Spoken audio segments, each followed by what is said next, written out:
Good evening. This is Guitars and Music. We talk about guitars. We discuss music that I like, which is often classic rock but other things, singer-songwriter stuff. And also sometimes we review gear. I hope you'll consider subscribing. I'm trying to up my subscriber base. But tonight I wanted to talk about this guitar, the Yamaha JR-1. You can see it. It's a little student guitar, I would describe it as. It's about a half-size guitar, I think. And I've recommended this guitar to a lot of students. You know, I used to have 40 guitar students at one point years ago, and I've taught most of my life, not too much the last few years, but and you know, parents would always want to know what kind of guitar to buy for their young person. I'm thinking someone who's 9 or 10. I would say if they're old enough people would ask me how old a child has to be to have music lessons. I always say, you know, it's never too early to start music lessons. You don't have to make a federal case out of it, but it's never too early to start showing some things with music. The thing I always said is they need to be able to respect the instrument. You know, so if you have a kid that can sit down at the piano and not kind of kick on the damper pedal or poke the keys like that, then he's old enough to learn a little bit about the piano, or she. And I would say the same thing about guitars. So, but you probably don't want to buy a $2,000 Martin, you know, for someone that's 9 years old. For one, it would be probably too big. And, you know, just for the obvious reason that, you know, that's something that usually buys someone that's been playing a long time, or someone that, I guess if you're Mark Zuckerberg or Bill Gates, go for it. But it's still going to be too big for them. But this is the Yamaha JR-1. And I really like this guitar. I bought this years ago when my kids were little, and I ended up being the one who played it a lot. But you can see it's not a toy. It's a nice spruce top. It's got a nice back and sides. It's a well-made little guitar. It's about $150. You can see the neck. You know, and $150, you can probably get cheaper ones. I know you can go to Walmart and get them right on down to like $30, but you don't want to buy something that's so cheap you're kind of disadvantaging your young person right at the very beginning. They need to be able to play it. And this one's very nice. In fact, I used to like to play this one. I'd just kind of sit around it in the evenings, and especially nice for finger picking. You know, I would just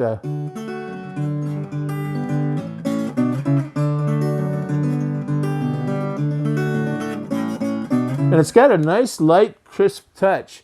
Now, and sometimes it would spoil me. Then I would go back to the bigger guitar, you know, and I'd have to remember, hey, you're a grown man. You can't play that little half-size guitar, you know, in real life, not too much. But I've also it's a real guitar. You could use it kind of as a travel guitar, take it on trips.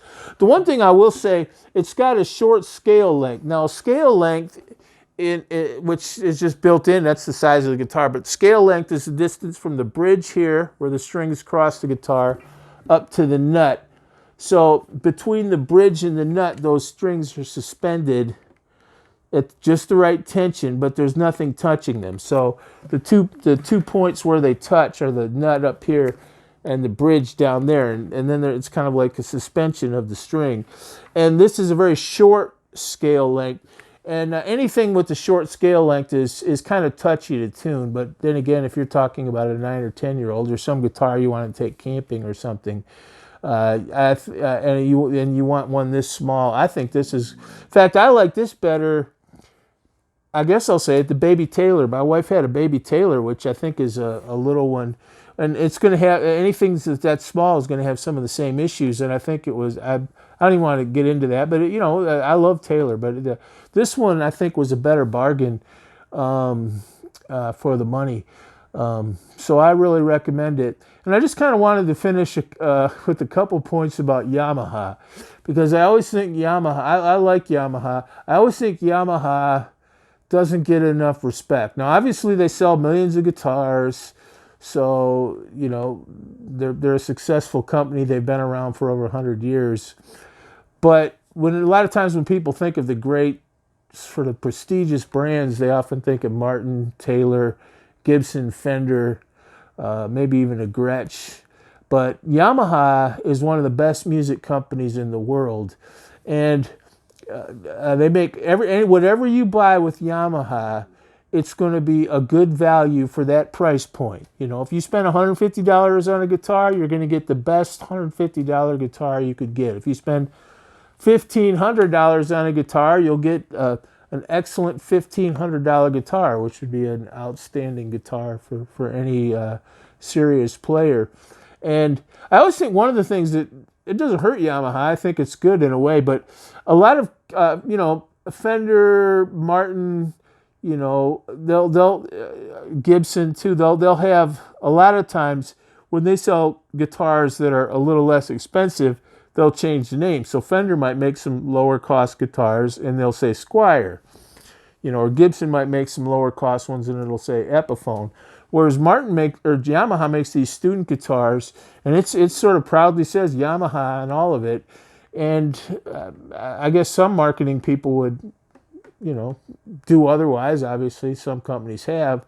But I think it says something about Yamaha. They're proud of everything they make. I think they make tonettes for kids, in elementary schools, saxophones.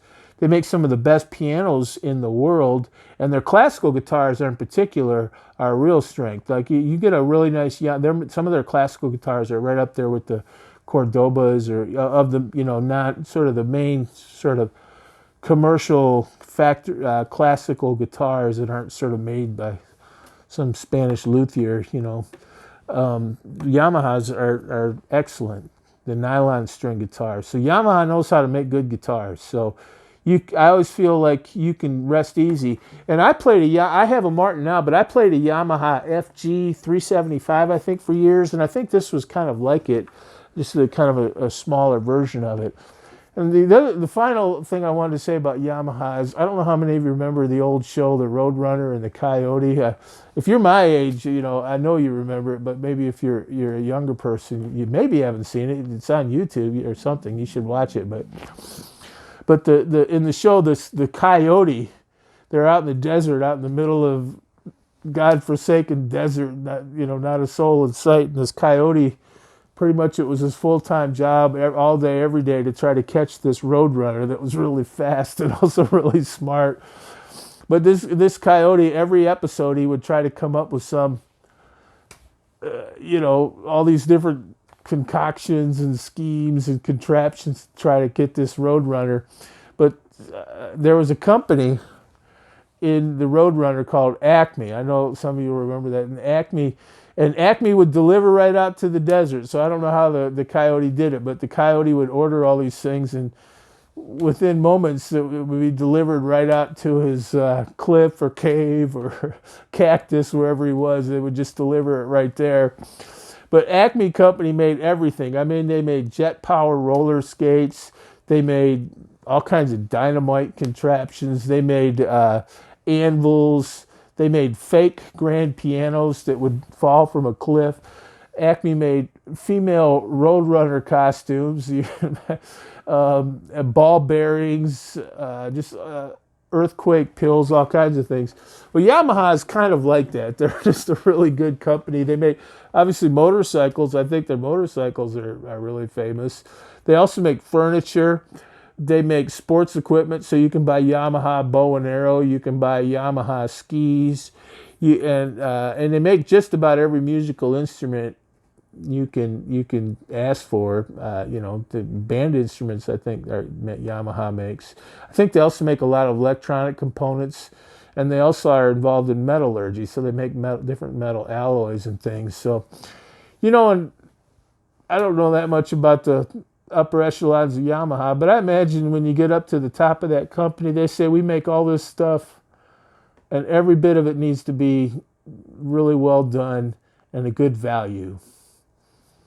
And I respect that. So I've played Yamaha stuff for years. And if you're looking for a guitar for your kids, I'd recommend this JR-1. There are some others out there, and I'm not, but this is the one I always recommended. And I feel confident that you'll get a good value, and your young person will have a nice little guitar to play on, till they outgrow it. Thank you. God bless you. You have a happy holiday. Merry Christmas. And I hope some of you do consider buying a nice guitar for your young person. It's a great gift. the gift of music. Whatever else, my grandpa taught music, and he always said, whatever else you do in your life, you always have the gift of music to enrich your life and also that of others. And it's just a good thing to do. Thank you. Take care.